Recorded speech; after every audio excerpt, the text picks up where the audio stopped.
우리 하나님의 말씀 고린도전서 10장 29절입니다. 23절.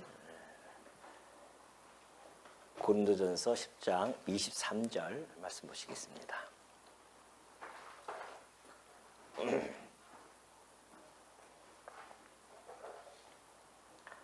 봉독해 드립니다. 모든 것이 가하나 모든 것이 유익한 것은 아니요 모든 것이 가하나 모든 것이 덕을 세우는 것은 아니니 누구든지 자기의 유익을 구하지 말고 남의 유익을 구하라. 무릇 시장에서 파는 것은 양심을 위하여 묻지 말고 먹으라. 이는 땅과 거기 충만한 것이 주의 것임이라. 불신자 중 누가 너희를 청할 때에 너희가 가고자 하거든 너희 앞에 차려놓은 것은 무엇이든지 양심을 위하여 묻지 말고 먹으라. 누가 너희에게 이것이 재물이라 말하거든 알게 한 자와 그 양심을 위하여 먹지 말라. 내가 말한 양심은 너희의 것이 아니요 남의 것이니 어찌하여 내 자유가 남의 양심으로 말미암아 판단을 받으리요. 만일 내가 감사함으로 참여하면 어찌하여 내가 감사하는 것에 대하여 비방을 받으리요. 그런즉 너희가 먹든지 마시든지 무엇을 하든지 다 하나님의 영광을 위하여 하라. 유대인에게나 헬라인에게나 하나님의 교회에나 거치는 자가 되지 말고 나와 같이 모든 일에 모든 사람을 기쁘게 하여 자신의 유익을 구하지 아니하고 많은 사람의 유익을 구하여 그들로 구원을 받게 하라. 내가 그리스도를 본받는 자가 된 것 같이 너희는 나를 본받는 자가 되라. 11장 1절까지 살펴보았습니다. 우리 지난 시간에 살펴보았듯이 하나님께서는 우상 숭배하는 일을 피하라고 바울을 통하여 권면을 해 주신 바가 있습니다. 자, 우상 숭배를 피한다고 하는 것은 성도는 예수 그리스도의 피와 그 몸에 참여가 되어진 자로서 곧 그리스도와 한 몸을 이룬 자들입니다. 그러한 자들이 우상을 숭배하는 자리에 함께 있는다고 하는 것은 그거는 우리 주님을 노여하는 그러한 모습이라는 것을 잘 밝혀준 바가 있죠. 자, 오늘은 계속해서요 같은 선상에서 우리가 이해를 해야 할 내용들입니다. 자, 모든 것이 가하나 모든 것이 유익한 것은 아니요. 23절이죠. 모든 것이 가하나 모든 것이 덕을 세우는 것은 아니니 누구든지 자기의 유익을 구하지 말고 남의 유익을 구하라. 그렇게 바울이 권면해주고 있습니다. 자, 성도는요 주 안에서 이제 성도라 칭을 받죠.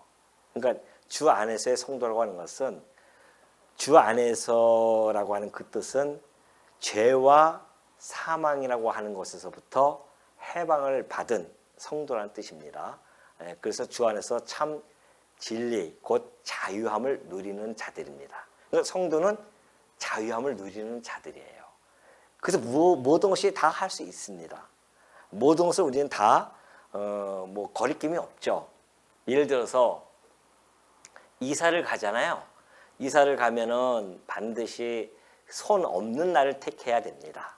안 믿는 사람들은 그 날짜를 이렇게 대죠. 그런 거 하면은 이사 가서도 어느 쪽에는 못을 박으면 안 되고 또 어느 쪽에는 뭘 어떻게 되고 또는 고사를 지내고 이러한 순서를 밟아야 됩니다. 그건 두려웠기 때문에 그래요. 그들이 섬기는 그런 귀신들이 혹 해코지할까 봐 그렇다는 것이죠. 그러나 예수를 믿게 되어주는 순간 그 모든 귀신들의 해코지에서부터 벗어날 수 있는 겁니다. 죄와 사망의 법에서 벗어났다고 하는 것은 사단의 그 종에서 벗어나서 하나님의 자녀로 옮긴 바가 되어졌기 때문에 참 자유함을 누리게 됩니다. 자, 그 동안 되면 우리 성도의 삶, 주 안에서의 성도의 삶을 한번 살펴보겠습니다. 자, 우리 성도의 삶이 있는데 자유자라고 했죠. 예수 그리스도 안에서 자유함을 얻은 자들인데 문제가 하나 발생되어집니다. 하나는 예수님을 통하여서 우리가 얻은 그 자유를 그냥 풀로 사용하는 사람들이 있어요. 다시 말해서 남용을 합니다. 그 자유를 막 남용을 해요. 그러한 자들을 뭐라고 합니까? 방종이라고 합니다. 자유를 막 자기가 주어진 그 자유를 마음껏 사용을 해요. 그런 자들이 방종의 생활을 하게 되어지는데 성도의 삶은 이 방종이 아니라 참 자유죠.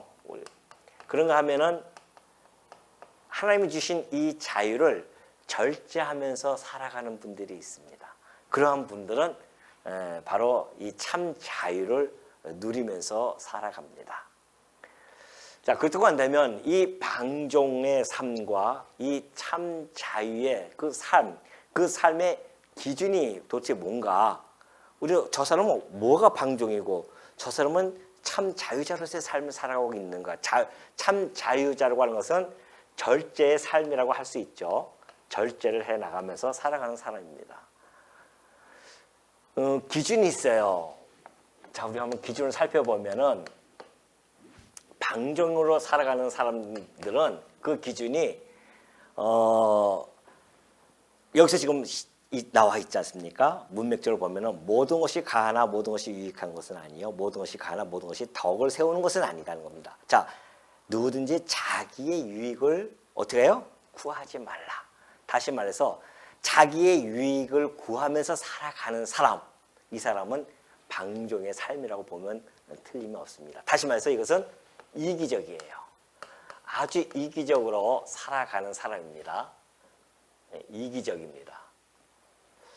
자, 그런가 하면은 참 자유, 이 절제를 하면서 참 자유로운 삶을 살아가는 그 기준은 이기적이 아니라 뭐예요? 이타적이겠죠. 이타적인 삶을 살아갑니다. 이것이 성도의 삶에서 나타나는 부류, 두 부류가 나타나는데 바로 이 방종의 삶을 살아가는 자들은 철저히 자기 유익을 위해서 살아가는 자들이고, 그리고 이 참 자유, 절제 안에서 참 자유를 누리는 성도의 삶이라고 하는 것은 철저히 이타적인 그러한 삶을 살아간다. 이것이 지금 바울이 23절과 24절을 통하여 설명해 주고 있는 부분입니다. 자, 우리가 이타적이라고 하는 것은 참 어떻게 보면은 손해 같잖아요. 그러죠? 남을 유익을 위해서 나 위해서 지금 살아가기도 힘든 세상인데, 아니 나를 위해서 살아가기도 힘든데 남을 유익을 위해서 살아간다? 내 이익을 위해서 살아가기도 힘든 세상이 아닙니까? 그런데 이상하게 성도에게는 남의 유익을 위하여 살아가라고 그렇게 성경은 가르친단 말이죠. 우리가 여기서 많은 이제 딜레마를 겪습니다. 이게 잘 안 되잖아요. 이게 잘 안 된단 말입니다. 그런데도 불구하고 성경은 그렇게 이야기하고 있습니다. 그럼 왜 안 되는가? 우리가 이 삶이라고 성도의 삶은 철저하게 성령께서 이제 이끌러 가시고, 이 삶 역시도 방종으로 빠지지 않고 참 자유를 누리는 것도 성령의 충만함을 입었을 때는 가능하죠. 근데 성령이 점점 내 안에서 소멸되어져 가고 세상의 것을 바라보면서 또한 자기만을 위한 그러한 삶을 살아가게 되어지면은 우리는 방종의 삶으로 여지없이 빠집니다. 근데 이것이 손해인 거, 이것은 이 자기한테 이익인 것 같고 이건 손해 같아도 그렇지 않다는 겁니다. 우스갯소리 한번 할게요. 저도 어렸을 때 들은 얘기인데 여러분 다 아시는 얘기입니다. 아실 겁니다. 어떤 사람이 천국에 갔다는 거 아니에요? 지옥에 갔대요. 천국과 지옥을 갔다는 거 아닙니까? 근데 지옥에 간 사람들 보니까 얼굴이 때깔이 너무 안 좋은 거예요. 야, 역시 지옥은 왜 이렇게 때깔이 안 좋을까? 안 좋은 곳인가 보다. 그러고서 이렇게 쳐다봤더니만 거기는 손들이 구워지지 않는다고 하는 거예요. 다 이렇게 꼿꼿이 펴 있대요, 다들. 근데 이제 밥을 주려고 이렇게 밥 시간이 되어지면은 밥을 숟가락으로 퍼먹어야 하는데 안 구부러지니까 어떡합니까? 억지로 먹으려고 하는데 되나요? 숟가락이 조그만데. 그러니까 막 숟가락을 던지고 막 이렇게 한단 말이죠. 그러니까 제대로 먹지를 못해요. 그러니까 지역에 있는 사람들은 얼굴이 늘 그냥 정말 피죽도 못 먹은 사람처럼 그렇게 모습을 본 거예요.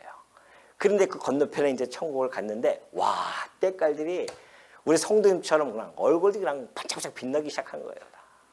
야, 여긴 천국 역시 천국이구나. 근데 거기 천국도 역시 팔이 구워지지가 않아요. 근데 어떻게 저렇게 때깔이 좋을까? 때깔이랑 좀 그러네요. 이 얼굴이 참 이렇게 좋을까 했더니만 거기는 밥을 먹는데 퍼가지고 자기한테 넘기는 것이 아니라 상대방한테 이렇게 준대요. 팔이 굽어지지가 않으니까 상대방에 주는 거예요. 그러니까 서로가 먹을 수 있는 겁니다. 재미있는 얘기 같아도 거기서 함축하고 있는 의미는 우리들에게 많은 걸 시사해주고 있죠. 이것이 이타적으로 살아가는 삶이 손해보는 것 같아도 사실은 그렇지 않다는 겁니다. 유익이 온다는 거예요. 서로가. 이거는 이제 누가 꾸며낸 얘기 아니고 진짜 있었던 얘기입니다. 어떤 학자가 풍선에다가 이름을 다 적었어요. 그 공동체, 어느 공동체. 예를 들어서 우리 이제 성도님들 이렇게 모아놓고 이름을 다 알지 않습니까? 그래서 풍선에다 이름을 적었어요. 그리고 한 통에다가 집어넣습니다. 그리고서는 지금부터 자기 풍선을 찾으라고 했습니다. 그 시간을 딱 쟀어요.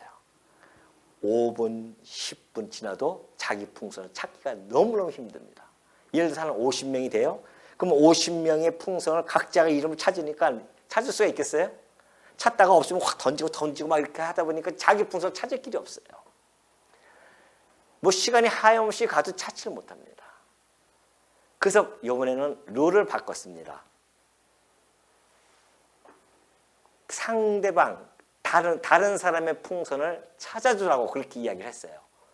그런데 5분도 안 걸리게 그 풍선이 다 각자에게 돌아갔습니다. 왜? 딱 보고서는 이거 누구? 이 집사님 거네? 가서 주면 되잖아요. 김 집사님은 딱 보고서는 이거는 장로님 거네? 장로님한테 갖다 드리면 되는 거예요. 근데 자기 이름을 찾을 때는 그 시간이 하염없이 지나갔는데 그 풍선을 상대방에게 주었을 때에 찾는 시간은 5분도 안 돼. 금방 찾아버립니다. 무엇을 뜻하는 거겠습니까? 이 이타적으로 남을 위해서 이렇게 남의 것을 위해서 살아간다고 하는 것이 결코 손해보는 일이 아니라는 겁니다. 그래서 성도의 삶은 이 이타적인 삶을 살아가는 겁니다. 참 자유를 누리는 거예요. 참 절제의 삶. 방종의 삶은 오로지 자기만을 위해서 살아갑니다. 그러니까 교회에서 자기를 위해서 살아가는 성도들은 방종의 삶이라고 보여주죠. 아직 어리니까 어린아이들은 막 그냥 이리 뛰고 저리 뛰고 막 그러지 않습니까? 자기만을 알잖아요. 근데 우리가 아이가 자라나면은 때로는 엄마도 생각하고 아빠도 생각하고 또 동생도 생각하고 그래요. 좀 한 7, 8살만 돼도요 자기 동생을 이렇게 보살피고 그러지 않습니까? 그것처럼 이 이타적이라는 삶이 결코 손해보는 삶이 아니라는 겁니다. 엄청난 역사가 일어났죠. 바로 우리 주님이 하신 삶 아닙니까? 우리 주님이야말로 이타적인 삶이기 때문에 그래요. 그럼 왜 성도가 왜 이런 삶을 살아야 되는가? 우리 머리 대신 주님께서 이타적인 삶을 살기 위해 이 땅에 오셨기 때문에 그렇습니다.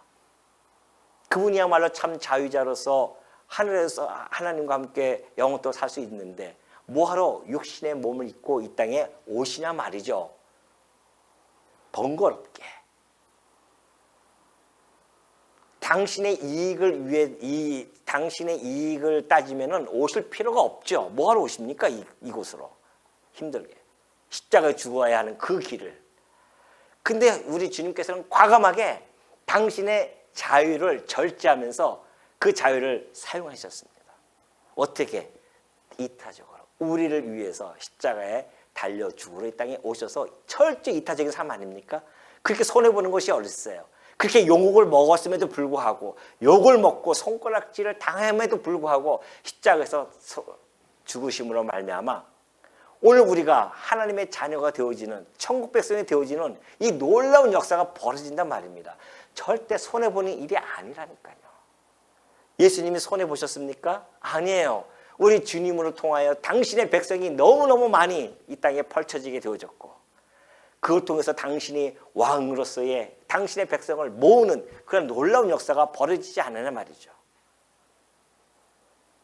그 바탕에 우리의 성도의 삶이 이타적이어야 된다는 것이 바로 그 이유가 거기에 있는 겁니다. 왜? 우리도 그리스도의 몸이기 때문에. 이제 이 이유는 아까 우리가 이렇게 봉독해 드렸듯이 그리스도를 본받는 것처럼 바울이 너희들도 나를 본받으라고 하는 것이 바로 이런 삶이에요. 이걸 좀 이야기하고 있습니다. 그럼 이따가 다시 한번 살펴보도록 하고요. 자, 그리고 그러면 우리가 이 자유, 방종과 참 자유, 이런 삶을, 성도의 삶을 이렇게 살아가는 두 부류가 있는데, 이 기초, 방종과 참 자유를 살아갈 때 그 원칙이, 기준이 있습니다. 아니, 기준이 아니라 기초가 있어요. 기초. 이기적인 사람들은 철저하게 교만에 빠져 있는 자들이죠. 그런가 하면 이타적인 사람들은 그 기초가 사랑입니다. 그러니까 이기적인 사람들은 여기 문맥적으로 보면 그래요. 자기가 교만해요. 아는 지식이 있어요. 뭐 괜찮아. 뭐. 남을 상관 안 합니다. 나만 자유를 누리면 되지. 그래서 교만이 가득 차게 되어지니까 교만적인 그런 삶을 보여줍니다. 그러나 절제하면서 살아가는 이타적인 사람들은 철저하게, 이타적이라고 하는 것은 그 기초가 사랑이란 말입니다. 사랑이 없이 어떻게 이타적이 나올 수 있겠어요? 그러니까 그 사랑을 우리가 이 성도의 삶 속에서 이 사랑이 기초가 되어져서 이 자유를 행사하는 그러한 모습을 잘 보여주고 있습니다. 자, 우리가 이제 로마서 15장 1절을 보면은 이렇게 되어져 있죠. 믿음이 강한 우리는 마땅히 믿음이 약한 자의 약점을 담당하고 자기를 기쁘게 하지 아니할 것이라. 그래요. 자기를 기쁘게 하지 아니하죠. 자기만을 기뻐하는 자들은 이기적이고 자기를 기뻐하지 아니하는 겁니다. 우리들은, 믿음이 강한 자들은 그런 거예요. 믿음이 약한 자의 약점도 담당합니다. 또 우리 사람이 이웃을 기쁘게 하되 선을 이루고 덕을 세우도록 할지니라 그래요. 이웃을 기쁘게 하는 삶, 이게 이타적 아니겠어요? 자기를 기쁘게 하지 아니하고 이웃을 기쁘게 하는 것, 믿음이 약한 자의 약점을 담당하는 삶, 이런 삶을 하는데 이것이 어떻게 사랑이 기초가 되어지지 않고 되어질 수 있겠냐 말이죠. 이것이 인간애로 할 수 있을까요? 박의 정신으로 할 수 있겠냐 말이죠. 자선적인 행위를 따라서 이것을 할 수 있겠냐 말이죠. 할 수는 있어요. 그들은 도덕적인 기초에 할 수는 있습니다. 인간애가 기초가 되어졌기 때문에. 그건 인간과 인간 간의 어떤 도덕적인 관념 속에서 출발이 되어지지만 성도의 이타적인 기초의 이 사랑이라는 것은 하나님과 예수 그리스도의 사랑이 근원이 되어지는 겁니다. 하나님이 우리를 사랑한 것처럼 예수 그리스도께서 우리를 위하여 우리를 사랑하신 것처럼 우리도 이타적으로 남의 유익을 위해서 행할 수 있는 것, 이것이 철저한 사랑이 바탕이 되어지지 않으면 이타적인 삶은 나온다는 것은 요원한 겁니다. 그러니까 우리가 지금 이상하게 나는 나만을 생각하게 되어지고 나의 유익만을 구한다? 이건 내가 지금 이 사랑이 바탕이 안 되어진, 그래서 내 삶이 지금 어떻게 보면은 방종적인, 뭐 술이나 마시고 뭐 돌아다닌다 해서 그것만 방종이 아니라 교회 내에서도 마찬가지입니다. 이타적이 아닌 이기적인 삶을 성도가 보여준다고 한다면 그것은 역시 교만에 의한 방종의 삶을 보여주는 그런 모습이라는 것을 우리는 알 수가 있죠. 자, 이 사랑이라고 하는 것은, 사랑의 개념은 사실은 추상적인 개념이거든요. 근데 이 추상적인 개념을 현실화시키는 것이 바로 이거예요. 이타적인 삶을 보여주는 것이죠. 그걸 통해서 사랑이 드러나는 겁니다. 내 안에 있는 사랑, 그리스도의 사랑을 어떻게 여러분 드러내시려고 합니까? 나는 그리스도를 사랑합니다. 나는 하나님을 사랑해요. 그래요. 성도가 얼마나 사랑하겠습니까? 그러면 그리스도의 사랑을 한번 드러내 보십시오. 할 때 어떻게 할 거예요? 그럼 말로만 추상적으로 사랑입니까? 예수님은 당신의 사랑을 추상적으로 우리에게 전달해 주지 않았습니다. 십자가에서 현실화 보여주었어요. 현실적으로. 자기를 희생했단 말입니다. 그것이 사랑이에요. 우리가 말로만 사랑하는 것이 아니라.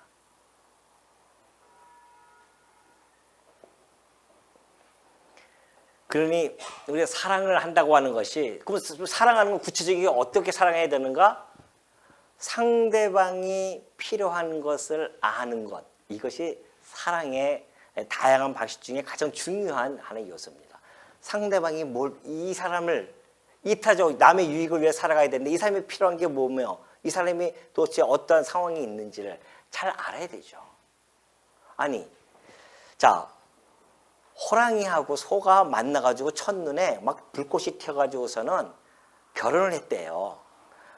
호랑이하고 소하고 결혼을 했는데 호랑이는 이 소를 너무 사랑해가지고서는 날마다 맛있는 걸 먹이고 싶어가지고서는 이 소를, 그래가지고는 토끼를 잡아오고 뭐 그냥 이 염소를 잡아오고 막 그러는 거예요.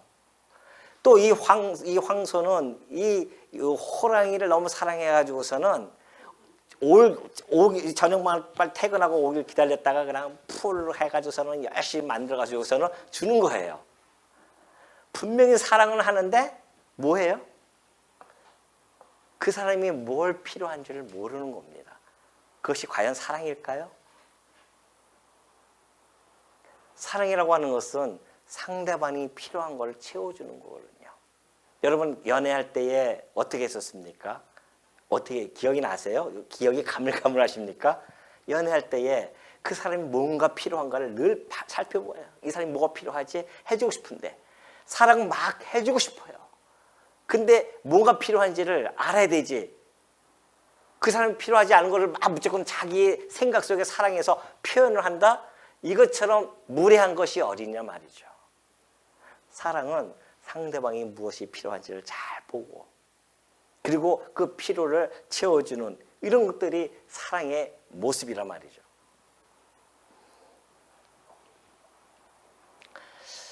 그러면서 이제 그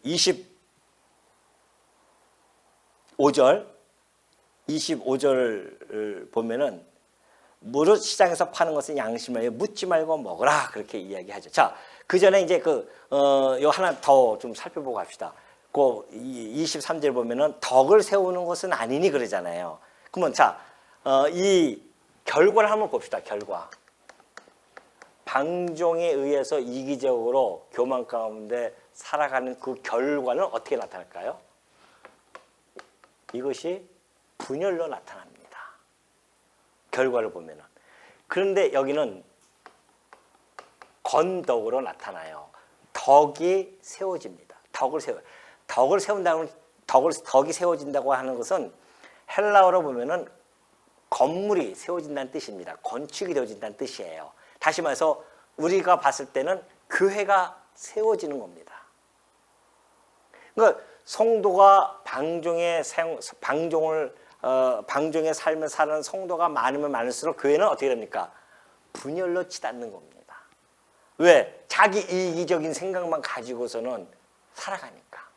그러나 교회가 이타적이면 사랑에 기초한 이타적이라고 한다면 교회는 아름답게 견고하게 세워갈 수가 있죠. 이런 결과를 나타내게 되는데 이것이 이제 23절과 24절 통하여 우리가 살펴볼 수 있는 그러한 내용입니다. 바울은 지금 이것을 성도들에게 권면을 하고 있는 것이죠. 너희들이 그리스도의 사랑 안에서 참 자유를 누리게 되어졌는데 그렇다고 한다면 이 이타적인 삶을 통하여 덕을 세워나가야 되지 않겠느냐. 이걸 바울이 지금 22절, 3절과 4절을 통하여 설명해 줬습니다. 자, 25절 보면 그래요. 무릇 시장에서 파는 것은 양심을 위해 묻지 말고 먹어라. 이는 땅과 거기 충만한 것이 주의 것입니다. 자, 25절과 26절을 보면은 먼저 덕을 세우는 실제가 나옵니다. 이 덕을 세울 때에 실제적인 그런 예를 하나 들어주죠. 자, 이제 시장에 가서 갑니다. 시장의 물건을 사 먹게 되어지는데 우리가 이제 이 바울이 이 문맥적으로 보면은 우상 제물을 먹는 권리는 상황에 따라서 다 제한이 되어질 수 있다는 겁니다. 무조건 다 먹을 수도 있는 것도 아니고 무조건 안 먹을 필요도 없고 상황을 어떻게 적절하게 그걸 잘 적용이 되어지느냐 그런 이야기인데 자 그때 당시에 여러분이 우리는 지금 이 이야기를 들으면은 도대체 뭐 이렇게 우상 제물이 뭐 시장에도 뭐 팔고 그러냐 뭐 이렇게 얘기하지만은 우리하고 전혀 다릅니다. 상황이. 거기는 그때 당시에는 우상을 섬기는 것이 전체 도시가 다 우상을 섬기는 그러한 도시였기 때문에 제사가 너무 많이 드려집니다. 그러면은 제사장한테 주면은 그 제사장들이 그 고기를 다 먹을 수 없잖아요. 문물 교환을 해야 된단 말입니다. 그래서 그 고기를 시장에다 내다 팔아요. 그러면 이제 고깃간에 보면은 우상 제물로 들어온 것도 있고 직접 도축한 것도 있고 그럴 거 아닙니까? 그러면 어떤 건지 몰라요. 사러 가는 사람들은. 그럴 때에 그 시장에서 파는 것들은 묻지도 말고 따지지 말고 그냥 고기 사서 먹으면 되지. 이거 우상 제물이에요? 아니에요? 그렇게 이야기할 필요가 없습니다. 왜 그런지 아십니까? 자, 이 우상 제물이 이제 이 시장으로 흘러 들어와요. 희생 제물이 이 시장에 들어오게 되어지면 1차적으로 어떠한 종교적인 특성을 그것이 다 사라지는 겁니다. 왜? 희생 제물은 그때가 거기서 장소했었지만은 이것이 고기로 왔을 때는 고기 그 자체예요. 이걸 바울은 시편 24편 1절을 통하여서 이렇게 설명을 해주고 있습니다. 자, 땅과 거기에 충만한 것과 세계와 그 가운데에 사는 자들은 다 여호와의 것이에요. 자, 땅과 거기에 충만한 것들, 뭐 식물들, 동물들 뭐 다 그 여호와의 것입니다. 그러면서 디모데에게 이렇게 편지를 보냈어요. 디모데전서 4장 4절 보니까 하나님께서 지으신 모든 것이 선합니다. 다. 그래서 감사함으로 받으면 버릴 것이 없어요. 그냥 감사하게 그냥 받으면 됩니다.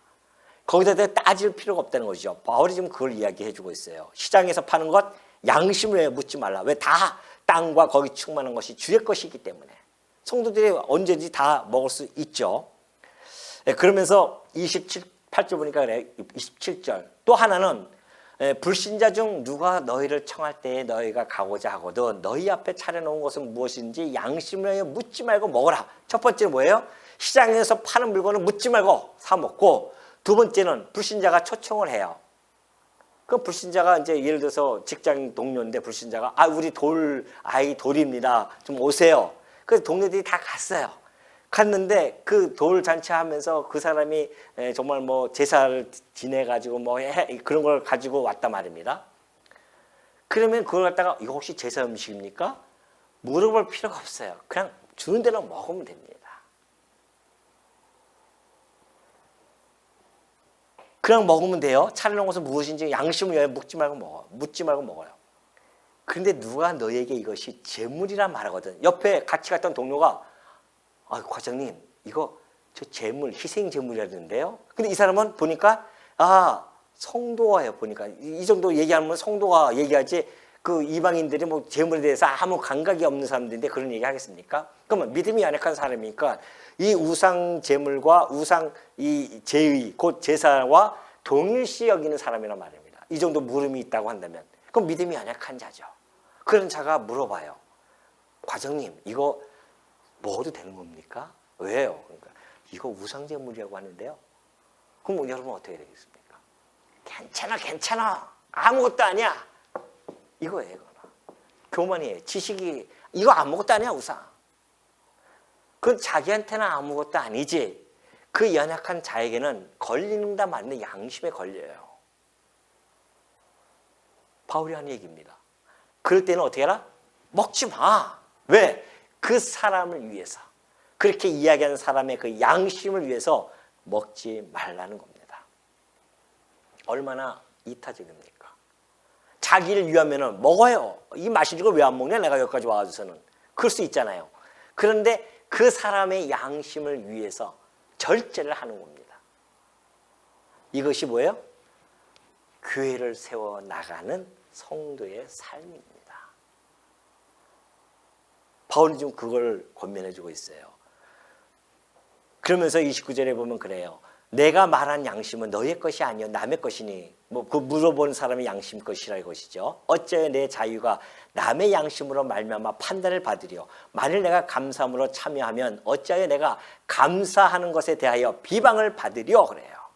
자, 이게 무슨 얘기냐면은 내가 왜 먹지 말아야 하는가? 그 이유는 성도의 이 자유가 남의 양심에 따라서 판단을 받을 필요가 없잖아요. 이 자유를 지금 누리고 있는데 다른 사람들에 의해서 그 양심이 내 자유의 양심이 판단을 받을 필요가 없습니다. 그걸 먹음으로 말미암아 판단을 받는다고 하면 차라리 안 먹는 것이 낫다. 그런 거 하면 또 지금 감사히 먹고 있는데 그것을 갖다가 비방을 받을 필요도 없다는 겁니다. 굳이 그냥 먹어가지고 비방을 받을 필요도 없고 판단을 받을 필요도 없다. 성도들은 여기서부터 우리는 벗어날 수 있다는 것이죠. 바울이 지금 하는 이야기는 다른 성도들을 위해서 좀 절제해 주면 안 되겠니? 요청을 하는 거예요, 지금. 이 이야기는 다른 성도, 믿음이 연약한 자를 위해서 좀 절제해 주면 안 되겠냐? 그런 거죠. 왜? 이 절제라고 하는 것은 성령의 열매거든요. 여러분 이제 성령의 열매 우리가 고린도에서 나중에 나오면 알겠지만은 처음에 나오는 것이 사랑이에요. 그리고 마지막 나오는 것이 절제입니다.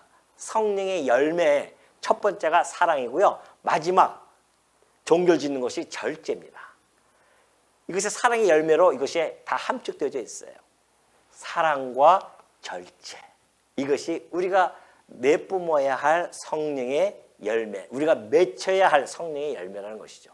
그럼 우리가 절제할 수 있지 않습니까? 다른 성도들의 상처를 입지 않도록 그분이 혹시 마음에 어떠한 양심의 거리낌을 받지 않게 하도록 우리의 이 절제를 해나가는 것, 이것이 교회를 세워나가는데 아주 중요한 것이라고 지금 바울이 전해주고 있죠. 자, 그렇다고 한다면 이 30절에 그래요. 31절 그런즉 너희가 먹든지 마시든지 무엇을 하든지 다 하나님의 영광을 위하여 하라, 그렇게 이야기를 합니다. 자, 바울이 이제 그리스도인의 그 사고하는, 이 그리스도인이 생각하고 사고하는 것들, 이 모든 궁극적인 목적, 이유, 목표 어디에 있는가? 이것이 이제 결과라고 되는 목적이죠, 목적. 여기는 자기 영광입니다. 자기 영광을 위하여 추구하고 살아가죠. 그러나 여기 이 성도는 자기 영광이 아니라 하나님 영광이에요. 영광을 위하여 살아가는 겁니다. 자, 그렇다고 한다면 절제하는 것, 뭘 위하여 우리가 절제합니까? 예? 성도가 이 참 자유자로서 절제하면서 교회를 세워나가는 이 모든 것들이 무엇을 위하여? 하나님의 영광을 위하여 하는 겁니다. 궁극적인 목적이에요. 그러니까 우리 성도들이 가지고 있는 우리 궁극적인 목적이 바로 우리 그리스도인의 어떤 사고라든가 그리고 행동을 규정짓는 최고의 절대적 기준이 뭔가?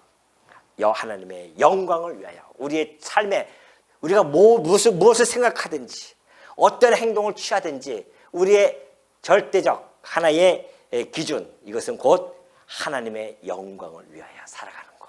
이걸 위해서 우리가 살아가면 돼요. 그러니까 우리의 삶, 성도의 삶의 첫 번째 원칙은 하나님의 영광을 위하여, 이것만 기억한다고 한다면 이러한 삶은 사라질 수가 있는 겁니다. 하나님의 영광을 위하여 하는 거니까. 그러나 자기 영광을 위하여 살아가게 되어지면 이러한 삶은 살아갈 수 없죠. 자기 영광을 위하여 하는 건데, 자기 기쁨을 위하여. 교회 생활을 왜 합니까? 자기 기쁨을 위하여. 자기 행복을 위하여? 자기 영광을 위하여 교회 생활하는 겁니까? 아니에요. 우리가 교회에 와서 공동체가 함께 모여서 교회 생활하는 것은 하나님 영광을 위하여 하는 겁니다. 그 과정들이, 이러한 과정들을 통하여 하나님 영광을 드러내는 거거든요. 성도가 와서 봉사하는 기쁨, 이런 모든 것들, 이런 것들도 역시 마찬가지 아니겠습니까? 이걸 베드로가 너무나 잘 표현해 준 바가 있어요. 베드로전서 4장 11절입니다. 만일 누가 말하려면 뭘 어떻게 해요? 하나님의 말씀을 하는 것 같이 하고, 누가 이렇게 성도가 말을 하려고 하면은 하나님의 말씀을 하는 것 같이 해요. 하나님의 말씀, 거룩한 말씀을 하는 것처럼 하라. 자기 생각, 자기가 말하는 것처럼 하게 버리면은 자기도 모르게 막 이기적인 생각들, 말들이, 언어가 막 튀어나오잖아요. 그러나 우리가 하나님의 말씀을 하는 것 같이 한다고 한다면은 얼마나 아름다운 언어가 이 교회 안에서 울려 퍼지겠습니까? 또 하나는 누가 봉사하라면 하나님이 공급하시는 힘으로 하는 것 같이 하라는 겁니다. 봉사하는데 내가 하는 것처럼 내 힘으로 내 공로에 의해서 하는 것처럼 착각하시면 안 된단 말이죠. 성도의 봉사는 하나님이 공급하시는 힘으로 하는 거 아니겠습니까? 근데 마치 그렇게 되어지면 하나님의 영광을 도둑질하는 겁니다. 내가 했는데 내가 그동안 해왔는데 이렇게 빠져나가게 되어지면 그거는 하나님이 공급하시는 힘이 아니라 자기의 힘으로 했다는 것을 반증해 주는 거죠.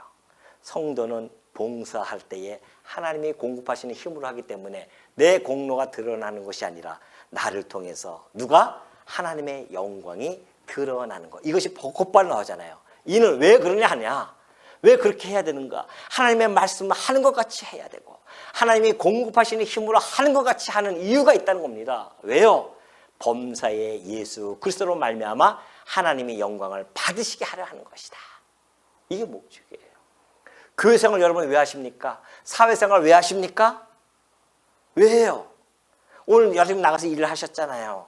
그 일하는 목적은 이거예요. 궁극적인 그리스도인의 궁극적인 목적. 어떤 일을 하든지 먹든지 마시든지 무엇을 하든지 바울이 여기서 아주 결정적인 이야기를 하고 있지 않습니까? 무엇을 하든지 다 뭘 위하여 하라? 하나님의 영광을 위하여 하라. 그러니 절제하는 것도 하나님의 영광을 위하여 하기 때문에 이타적으로 그 형제를 위하여 안 먹을 수도 있는 거 아니겠습니까? 근데 자기 영광을 위하면은 그런 게 어딨어요? 먹고 싶으면 먹고 말고 싶으면 말지. 그러면서 32절에 보면은 유대인에게나 헬라인에게나 하나님의 교회에나 거치는 자가 되지 말라. 바울의 권면이 참 얼마나 정말 이렇게 그 고도의 그 기독교적인 이거 윤리의 사상을 잘 전달해주고 있어요. 윤리라고 하는 것이 인간과 인간의 관계 아닙니까? 그러니까 유대인에게나 헬라인에게나 하나님의 교회에게나 믿는 자나 안 믿는 자에게나 똑같은 이야기입니다. 그 모든 일 믿는 자나 안 믿는 자나 다 같이 뭐하라? 거치는 자가 되지 말라. 그런 이야기를 합니다.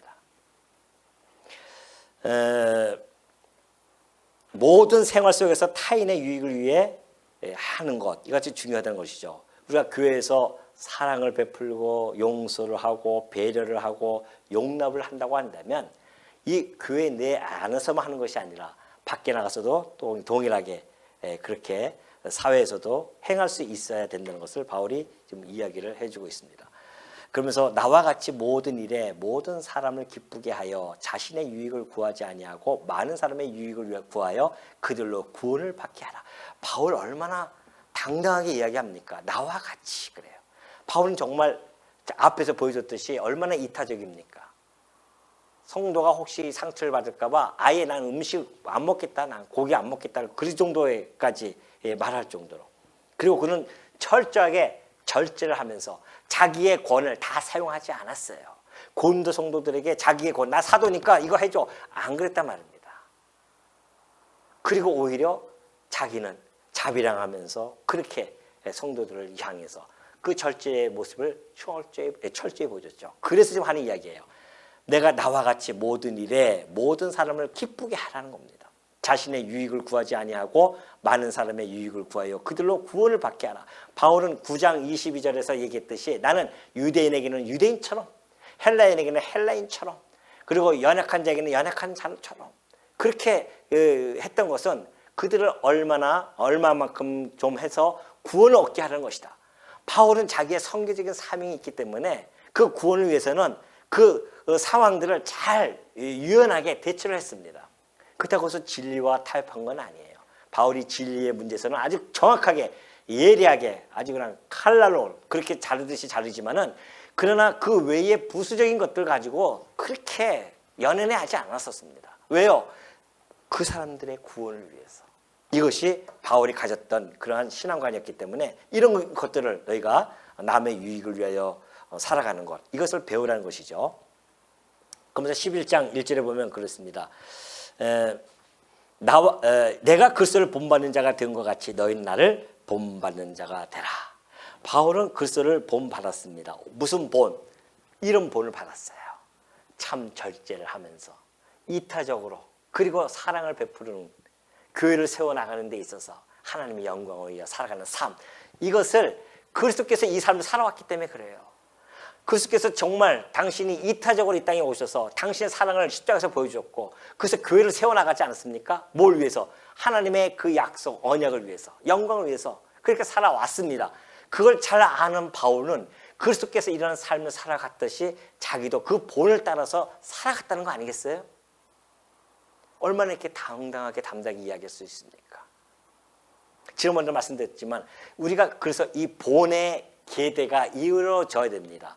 바울을 본받은 자들, 이때 당시 1차 독자들이 바울을 본받았던 것처럼 또 이들은 또 다음 세대에게 본을 보여주고 계속 본을 보여주는 겁니다. 오늘 우리가 믿음이 좀 강하다고 생각하는 우리 먼저된 자들의 그 본의 생활이 우리 후배들을 보고 배우고 따라온다는 거 아니겠습니까? 그러니까 우리가 얼마나 막중한 책임을 느껴야 된다 말이죠. 자, 보십시오. 로마서 15장 3절에도 그렇게 되어 있습니다. 그리스도께서도 그러잖아요. 자기를 기쁘게 하지 아니하셨나니. 바울이 앞에서 그런 이야기를 했었습니다. 너희들 자기를 기쁘게 하지 아니하라, 그렇게 말씀했었잖아요. 처음에 우리 할 때. 이 15절 3절이 계속 이어져 나오는 겁니다. 그런데 그것이 그리스도께서도 그렇게 자기를 기쁘게 하지 아니하셨다는 겁니다. 비방을 십자가에서 그 온갖 비방을 다 받으시면서 이타적인 그런 삶을 살아가지 아니하느냐, 이것을 바울이 그대로 따라갔었고, 또 뿐만이 아니라 그 성도들도 또 따라가야 할 길이다, 그런 것이죠. 우리 자기를 기쁘게 하지 아니하셨던 우리 예수 그리스도는 많은 사람의 유익을 위하여 자기를 희생하며 정말 사랑으로 덕을 세워주셨죠. 사실 우리 성도는 예수 그리스도의 이 철저한 자유의 절제의 혜택을 받은 자들입니다. 우리 주님이 그런 절제를 했기 때문에 우리가 이런 혜택을 받았다고 한다면 우리 역시 이 절제를 통하여 이 자유를 사용함에 있어서 절제를 통하여 정말 이타적인 삶을 보여주고, 그래서 정말 우리 희생하면서 우리도 혜택을 우리의 후배들 또는 믿음이 연약한 자들에게 전달해 줘야 하는 그 사명을 바울은 지금 전달해 주고 있는 것이죠.